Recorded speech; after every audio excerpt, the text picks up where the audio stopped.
Hi students, this is KL Naidu. Welcome back to our channel. Students, ఈ వీడియోలో నేను జరిగే బాటనీ ఫస్ట్ ఇయర్ పేపర్ని ఈరోజు మనం అనాలిసిస్ చేద్దాం. ఒక బాటనీ సార్ మీకు కిషోర్ సార్ అని వెల్ ఎక్స్పీరియన్స్డ్, అంటే మినిమం 10 to 15 years ఎక్స్పీరియన్స్ ఉంటుంది.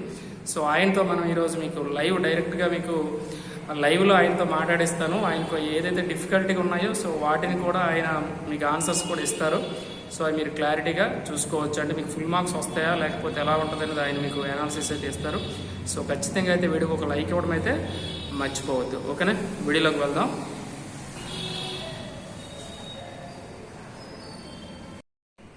Sir good morning. Good morning Kishore sir. Good morning sir.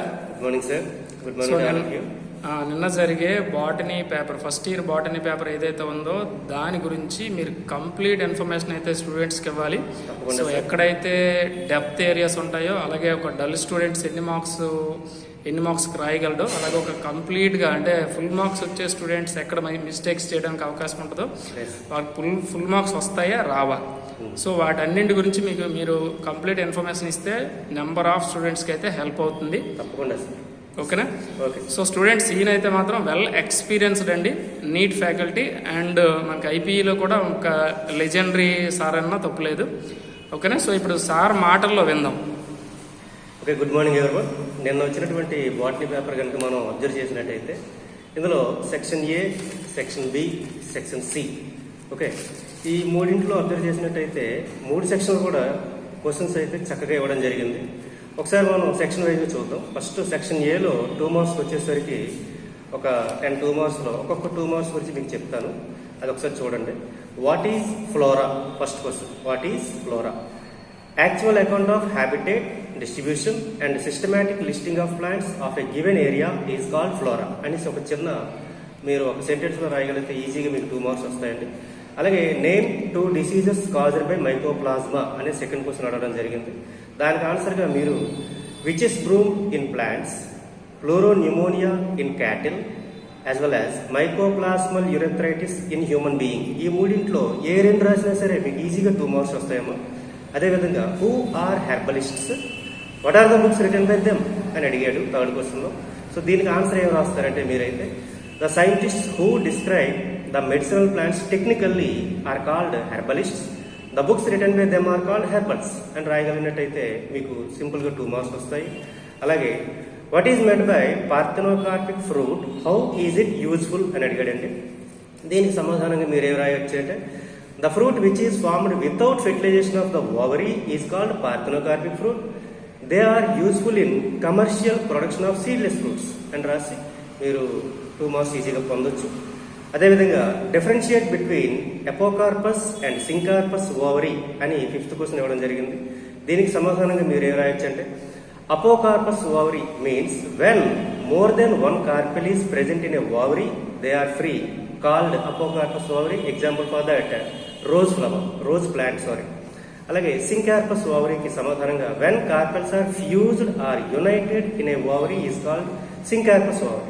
దీనికి ఎగ్జాంపుల్ టొమాటో. సో ఈ విధంగా సింపుల్గా రాసినట్లయితే మీరు 2 మార్కులు పొందే అవకాశం ఉంది.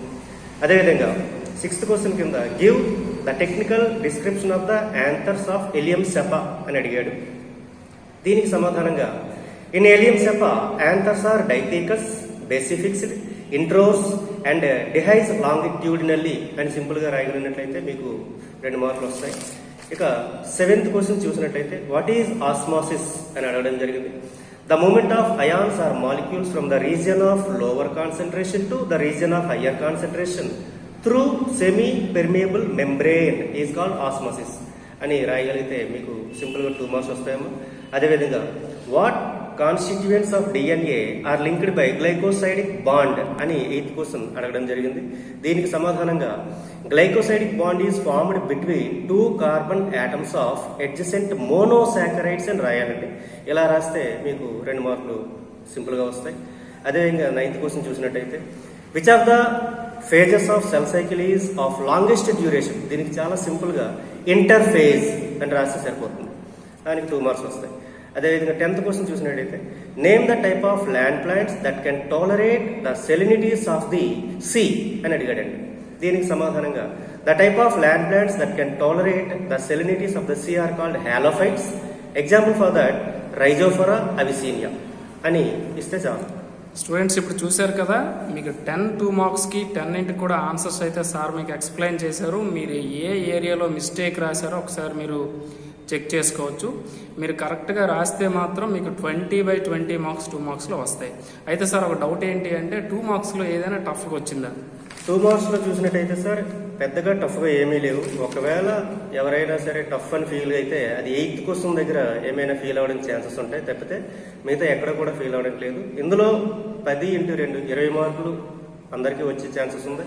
అలాగే కొద్దిగా డల్లర్ స్టూడెంట్స్ వచ్చేసరికి సుమారు ఒక 5 క్వశ్చన్స్ వరకు అటెంప్ట్ చేయడానికి ఛాన్సెస్ ఉన్నాయి. సూపర్. సో 2 మార్క్స్ విషయంలో బాగానే ఉంది. ఇప్పుడు సెక్షన్ బి చూసేసరికి ఒకసారి క్వశ్చన్స్ చూసినట్టయితే students 11th question, write the role of fungi in our daily life అని అడిగారు. సో ఫంగై అనేది మన డైలీ లైఫ్లో ఏ విధంగా ఉపయోగపడుతుంది అనేది ఒక 4 పాయింట్స్ రాస్తే మనకి అది ఈజీగా 4 మార్క్స్. అందులో మనకి ఈజీగా ఉన్నాయన్ని ఒకసారి క్వశ్చన్స్ చూద్దాము. 12th క్వశ్చన్ వచ్చేసరికి write a note on economic importance of algae and bryophytes అని అడిగాడమ్మా. అలాగే 13th క్వశ్చన్కి వచ్చేసరికి define juvenile phase and reproductive phase. అలాగే 14th క్వశ్చన్కి వచ్చేసరికి describe the non essential floral parts of plants belonging to fabaceae అని అడిగాడు.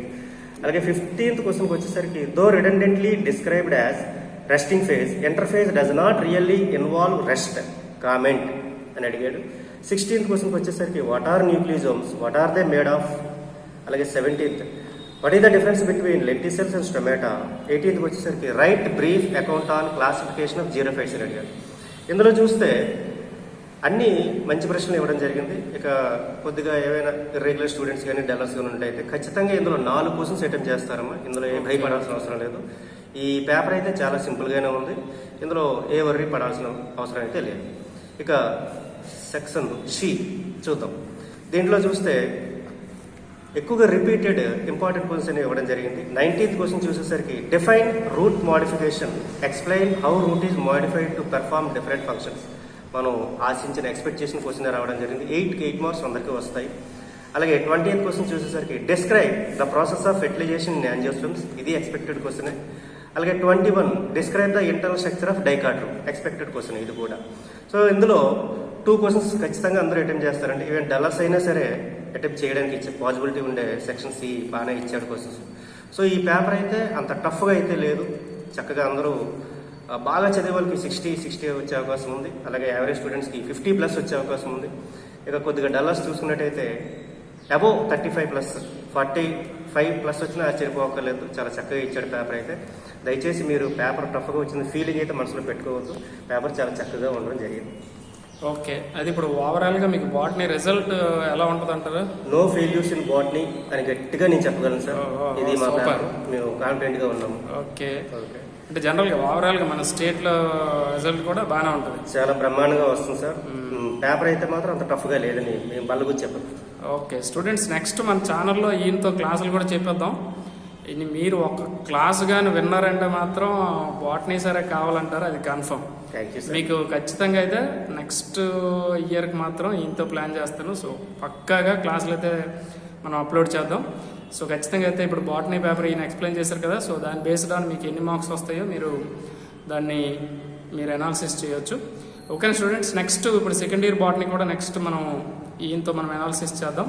Thank you sir, thank you very much. Thank you sir.